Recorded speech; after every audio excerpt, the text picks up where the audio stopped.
Možná neznáš jeho jméno, ale jeho baskytaru můžeš slyšet v hudbě svých nejoblíbenějších rapperů. Třeba tady.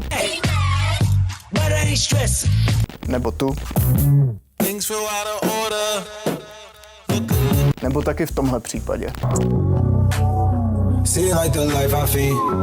Thundercat patří k nejvyhledávanějším baskytaristům současnosti. Vedle ikonických kolabs vydává sólovou hudbu, která sbírá miliony poslechů napříč platformami a stírá hranice mezi jazzem, neosoulem a hiphopem. Taky získala i spoustu cen Grammy.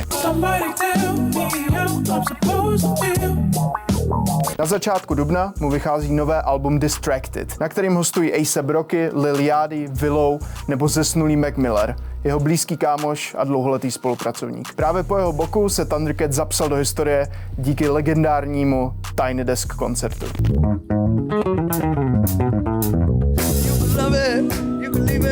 Teď se vrací do Prahy.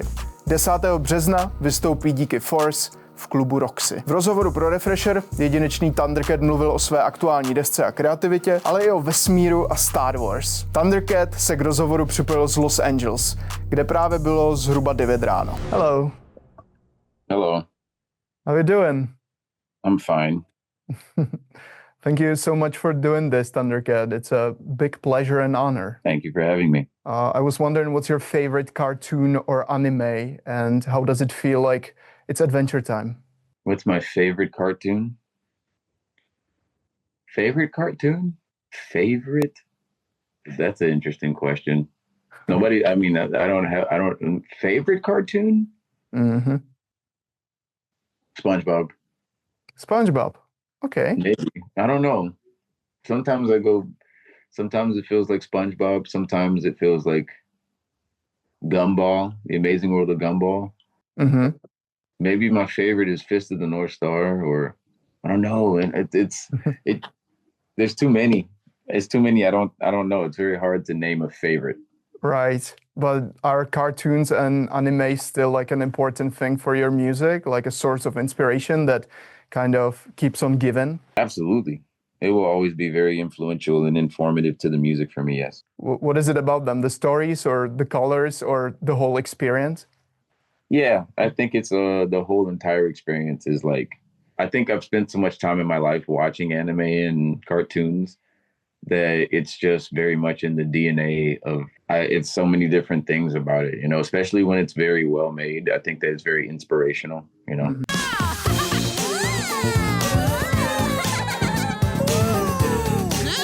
When it's not lazy or, you know, I think that pop culture has made it hard to see such greatness sometimes. It's always very inspiring, you know. I don't know. It's just everything about it, the colors, the story, the music. When you can feel the world of reality versus the fantasy, it's like, it's a really great, you know, I'm really a big fan of good storytelling in anime. I remember back in like 2017 when you played in Prague, you actually performed the theme song of Adventure Time. And I think you FaceTimed your daughter from the stage, which was such a lovely moment, you know, like these two words connecting right in Prague. Yeah. Is she a big part of your art these days? I mean, does she love music? I can imagine she does. Yeah, my daughter is very, very much a key and very much a part of my musical life. What a beautiful young lady she is, you know. My mom, where I get all my energy and everything from. We look the same as my twin. There's my daughter. So have you ever written a song together? I mean, you know, I think it's very, it's a different thing for her. So she's played music. She played on one of my albums for sure. Which one? Yeah. It was maybe Apocalypse or Drunk. I forget which one, but yeah, my daughter has always been very much a piece of my musical creativity. By the way, I love Drunk, the moments, you know, with the cats, and also like you getting up, waking up when, you know, after you farted, which is like an iconic moment in music history.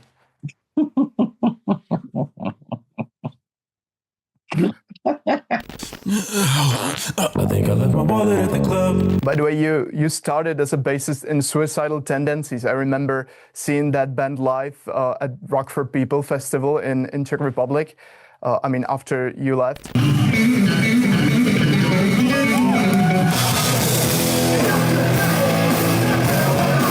How does a musician move from thrash metal and hardcore to hip hop, R&B, and soul? Do you think like these words are connected somehow? Music is not so confined to like genre.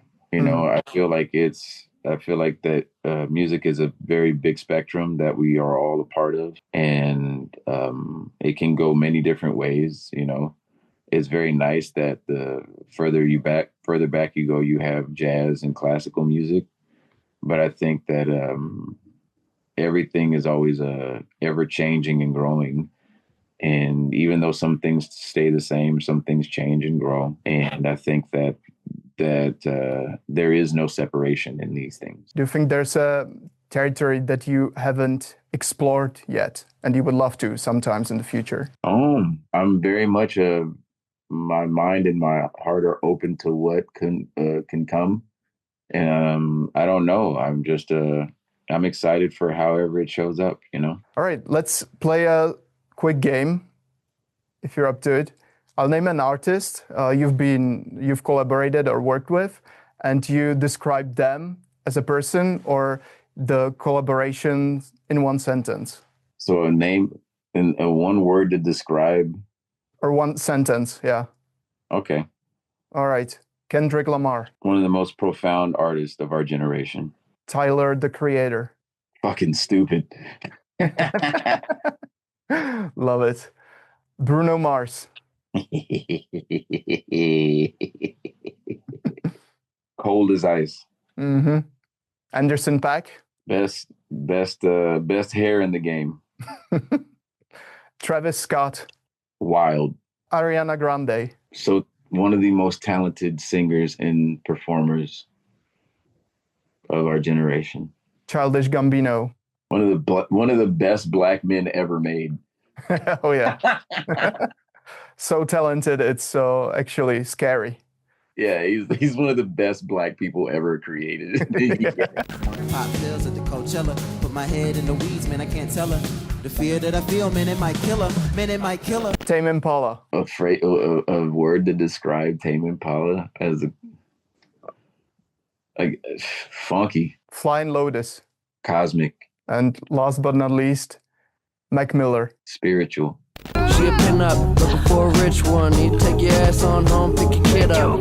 There's also a song called She Knows Too Much, which features Mac Miller. So what's the story behind this one? What does it mean to you personally? I think that this song is very special, and it represents a very special moment in life with me and Mac. You know, it's just a very good picture of who we were at the time.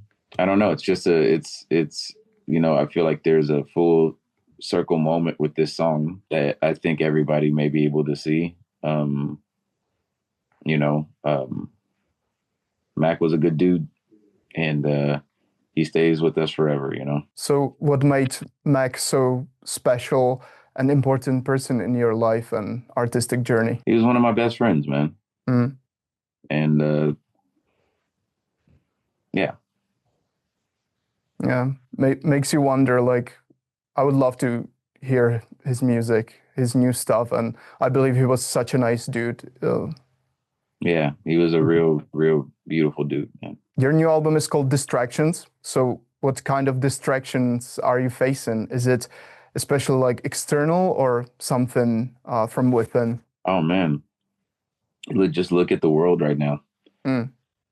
It's a lot of really messed up distractions. Mm-hmm. I think that this is always a complicated thing to balance, you know, distractions, internal and external distractions. But I think that this is very typical and very normal, and it's just part of growing and processing. So I don't know. It's just like you get better at handling them, I guess, as you get older, you know. There's also a lot of distractions connected to like social media and media consumption. Yeah. Which sucks sometimes. it's a bit overstimulating, right? It is. But are there distractions that can be healthy and beneficial for you? I do think that life is about balance, you know? I think that sometimes you need the distraction. I think that sometimes distractions help focus, you know, like sometimes you need the distraction to focus. I think that it's just a way to balance them is more important. Do you think boredom is actually important for creativity? Absolutely. It's okay, I'm kind of bored. I think that sometimes you need the chance to be able to think and not have something to say, so you can have living life is just as important as the creation of it. You know, I think that that's kind of one of the things that we're losing sight of. I think when it comes to things like streaming and always having to, you know, constantly output, you know, you're not allowing stuff a chance to grow because you're always expecting this output. But sometimes it's important to sit and do nothing. You also appeared in the book of Boba Fett. How does it feel to be a part of the Star Wars universe? I feel like $1 million, man. It's I think I will always smile when I think of this. This is one of the best moments in my life. Oh my God. Okay. So I guess that was one of your dreams, wasn't it? You know, sometimes it's like, I would have never thought that this would be something, you know? When they asked me how much of a fan I am of Star Wars, I would always say my first Grammy acceptance speech, I wore a lightsaber. Really? Yeah. Oh, wow. That's like a mic drop statement, really.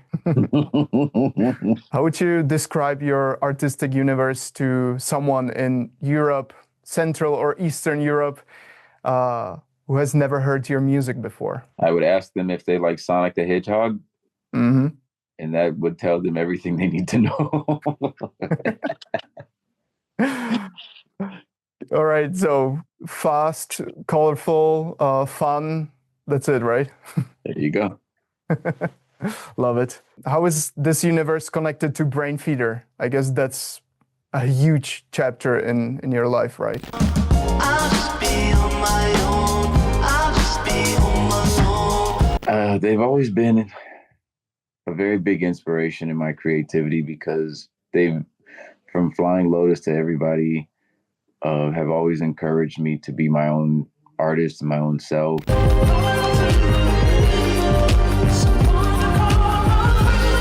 You know, throughout the years, the different ways we've been able to support and, you know, stay friends and work together has been an absolute beautiful journey.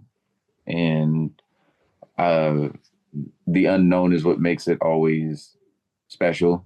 The years of working with Flying Lotus and knowing Teebs and, you know, all the different friends, be it they have come or gone.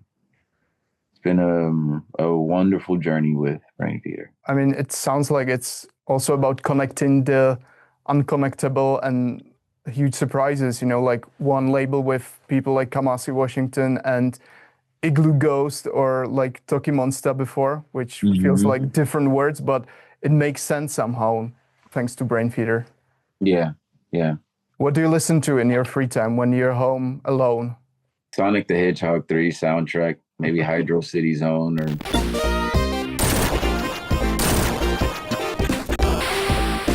You know, in the special stages, or listen to Sonic 2 soundtrack.